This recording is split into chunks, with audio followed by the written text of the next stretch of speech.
Well, today's News Bites is actually going to cover some things that we've missed before the big event in Iran occurred. I have a great video about what actually went down in Iran. Not about the logistics of the event, but the real reason for it. So you don't want to miss that, which will be linked at the end of this video. It's important to remember that it has been said by many, including representatives of the Galactic Federation, that all nukes have been disabled. We are now witnessing a critical marker to evolution, the eradication of nuclear weapons on the planet. So keeping that in mind, let's start with an update on Iran and then cover a few other things. As of the time of this video, there have been no reported deaths directly attributed to the U.S. nuclear site strikes. Not one. Our weaponry is really getting sophisticated here, guys, to have no collateral damage. Of course, Iran retaliated by launching a missile attack on the U.S.-operated Al Udeid Air Base in Qatar. Iran fired 19 short and medium-range ballistic missiles in 2 waves, 7 initially, and all of them were intercepted over the sea. Then they sent 12 more, with 11 shot down over Qatari territory and 1 striking the base. Qatari air defenses, supported by U.S. systems like Patriot interceptors, effectively neutralized most missiles, resulting in no casualties or significant damage. Iran's best shot was unable to hurt the U.S. base. Then the media started with fear narratives about World War III and sleeper cell attacks, which of course never occurred. Then Monday evening, POTUS posted on Truth Social that a total ceasefire has been reached between Iran and Israel. We were all happy. Then we woke up the next morning and the media is squawking that the ceasefire is over and impeach Trump. Let's clarify the situation. When I heard the language of the ceasefire, I thought it was odd and unfair because Iran agreed to ceasefire within 6 hours and Israel was given 12 hours. In retrospect, we can see why. Apparently, Iran would agree to ceasefire 6 hours before Israel as a show of good faith, and they only reinforced that they can't be trusted. They used that time frame as a reason for confusion, so perhaps it was deliberate. Trump's frustration peaked, and he called Netanyahu, asking him to scale back Israeli strikes. President Trump later posted on Truth Social that the ceasefire was, in effect, with Israel's planes ordered to return home. Then I confirmed that Iran did not officially announce a withdrawal from the truce. Iranian state media declared a ceasefire was imposed on the enemy after 4 waves of attacks, and President Masoud Pezeshkian later stated Iran would respect the truce if Israel did, signaling conditional compliance. So once again, Iran made a promise that they didn't keep. They were supposed to cease fire at 12 midnight, but they began attacking Israel at 12:06 EDT and didn't end until 2:49 a.m. Iran claimed the attacks occurred pre-ceasefire and that the times weren't clear. Israel also did not announce a withdrawal from the truce agreement. Prime Minister Benjamin Netanyahu originally acknowledged the truce 90 minutes after Trump's announcement, claiming a historic victory and stating the ceasefire began at 7 a.m. Israel time, which was midnight Eastern. So Israel had 6 hours more but was anticipating no activity after midnight. After the post-ceasefire attack by Iran killed 4 and injured dozens, Israel retaliated with intense airstrikes on Tehran until 2 a.m. EDT, targeting a radar site and other locations. Defense Minister Israel Katz originally ordered forceful retaliation for the Iranian violation, but later told U.S. Defense Secretary Pete Hegseth that Israel would respect the truce if Iran did, demonstrating Israel's commitment to peace. So the truce is back on. President Trump brokered peace in the Middle East, and we still know that we can't trust Iran. My question is whether this is a precursor to a regime change, despite the fact that the U.S. continues to maintain that the operation had nothing to do with a regime change. VP Vance, Marco Rubio, and Pete Hegseth have all maintained that this mission is not focused on regime change, but denuclearization. President Trump, of course, had more to say. He said that, if the current Iranian regime is unable to make Iran great again, why wouldn't there be a regime change? So he's not ruling anything out, and like any good warrior, he's not telescoping his plans, but he's in control. Also, a large number of liberal liars like Hakeem Jeffries, AOC, and Bernie Sanders are saying that Trump cannot attack another country without congressional approval. It's a lie. Article 2, Section 2 grants the President authority to direct military operations. The War Powers Resolution of 1973 requires the President to notify Congress within 48 hours of committing armed forces without congressional authorization. It's important to understand that it is the rule, not the exception, for presidents to strike first for obvious security reasons. In fact, the last time the United States formally declared war through congressional approval, as required by Article 1, Section 8 of the Constitution, before initiating a major military action, was World War II. That was in December 1941. Since then, presidents from the Korean War forward have never received congressional approval before a war or military strike, not even Vietnam. In fact, approximately 153 U.S. military attacks have occurred without prior congressional approval, involving 32 different presidents. So what I see happening is things that have been standard practice since World War II for both Republican and Democratic presidents are now being used to obstruct Donald Trump from doing his duty and fulfilling his promise to the people. Why now? Why only Donald Trump? The answer is because the shadow government has controlled every president on both sides since the 50s. And there's a reason. I hope you will review my video on naval intelligence describing why that will be linked at the end. Now we have progressed to the point to where we have a weaponized political system as well as a weaponized judicial system, two of the three branches of government. All we have left is the executive branch, guys. And I did a little research on what can and cannot legally be done about the situation that we find ourselves in, which I will be covering in subsequent video, but just know that there are ways. Now quickly, the Supreme Court made a decision about the transsexual agenda. Last week, the U.S. Supreme Court, in a 6-3 decision, upheld Tennessee's ban on gender-affirming care for transgender minors, ruling that the law does not violate the 14th Amendment's Equal Protection Clause. So basically, states can ban gender-affirming care for minors. Next, the Ninth U.S. Circuit Court of Appeals temporarily blocked a federal judge's order that deemed Trump's federalization of California's National Guard illegal, allowing Trump to maintain control of approximately 4,000 troops deployed to Los Angeles amid protests over immigration raids. So another Trump win. He can send in the National Guard to take care of business.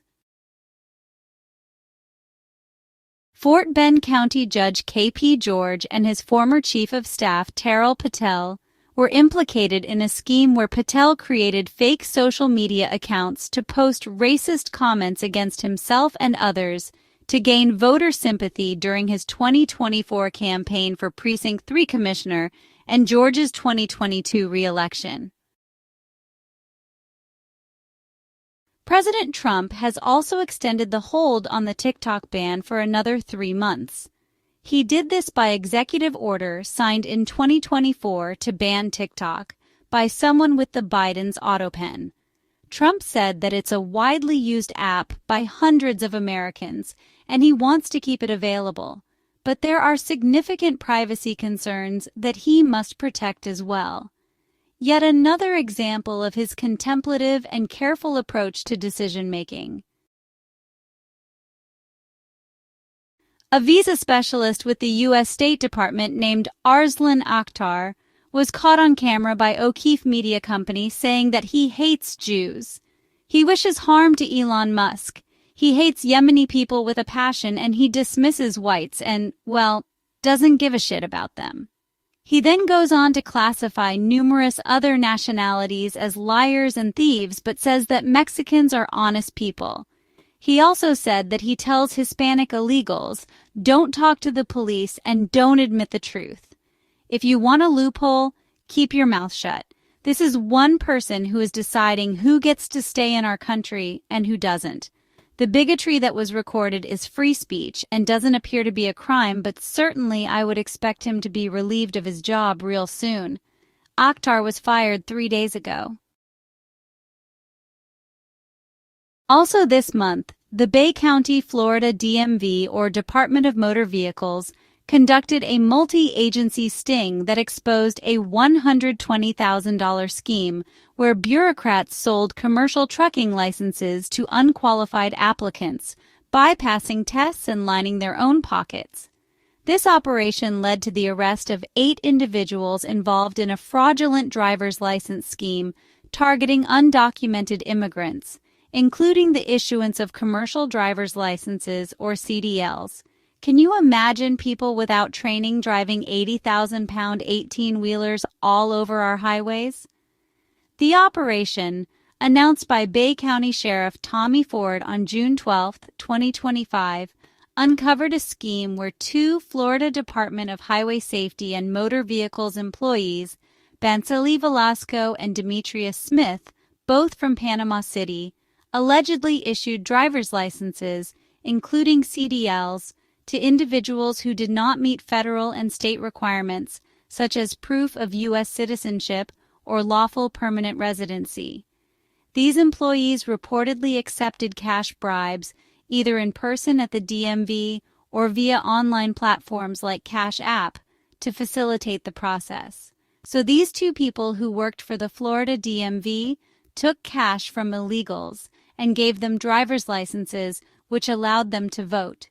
The investigation revealed that individuals were traveling from across Florida, including as far as Miami, to Bay County to obtain these fraudulent licenses without taking required tests. Authorities seized approximately $120,000 in illicit proceeds from the homes of Velasco and Smith, with bank records showing suspicious cash deposits inconsistent with their salaries. Velasco faced 9 counts each of DMV employee issue unlawful driver's license and official misconduct, while Smith faced 8 counts of each charge. Third-party intermediaries were also implicated, including Cubamax, a Callaway-based company processing immigration documents, which allegedly directed clients to Velasco and Smith. So the immigrant help agencies are part of it. 5 other individuals from Panama City were arrested for their roles as intermediaries. Nurbis Rosales, Cubamax owner, has 24 counts each of DMV employee issue of fraudulent driver's license and official misconduct. Zoila Gonzalez Peña, another Cubamax employee, has 12 counts. Leonardo Gutierrez, Hungdu, and Isbrieta Para each have multiple counts of the same charges. Myrna Fernandez was arrested for unlawful possession of a driver's license, having allegedly paid for a fraudulent license and passing grades on exams. So note that Florida is also arresting the illegals who got the identification illegally. The investigation involved multiple agencies, including the Florida Department of Law Enforcement, Florida Highway Patrol, FBI, and Homeland Security. Sheriff Ford and Florida Attorney General James Uthmeier emphasized the crackdown as part of efforts to combat illegal immigration-related crime, citing a 2023 law signed by Governor Ron DeSantis prohibiting undocumented immigrants from obtaining driver's licenses in Florida. The investigation is ongoing, with additional charges and arrests expected, but what about the rest of the United States? This is one very anti-illegal immigration state. Imagine what's going on at DMVs across the country. Biden's family and the CIA took millions from China, and the in-depth look on how they stole the 2020 election is in full swing. Trump's FBI found out that Biden's intelligence agencies were trying to cover it up and destroy the evidence. This is monumental. The Biden family was taking millions of dollars from China. Biden's CIA director, Bill Burns, also took millions of dollars from the Chinese government. The entire foreign policy establishment of the Biden White House had millions of dollars being injected into it from the Chinese government. They also used fake IDs and fake ballots to help ensure Biden would win the 2020 election and censored massive amounts of people on the internet and social media platforms to silence anything regarding Trump and the election, including his loyal supporters. This is exactly what a dictator does, and the definition of fascism itself. As Elon Musk has said, this is just the tip of the iceberg.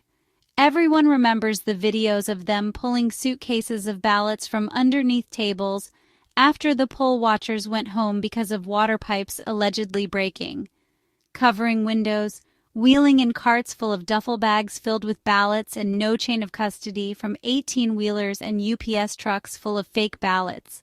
Our own postal service was even involved.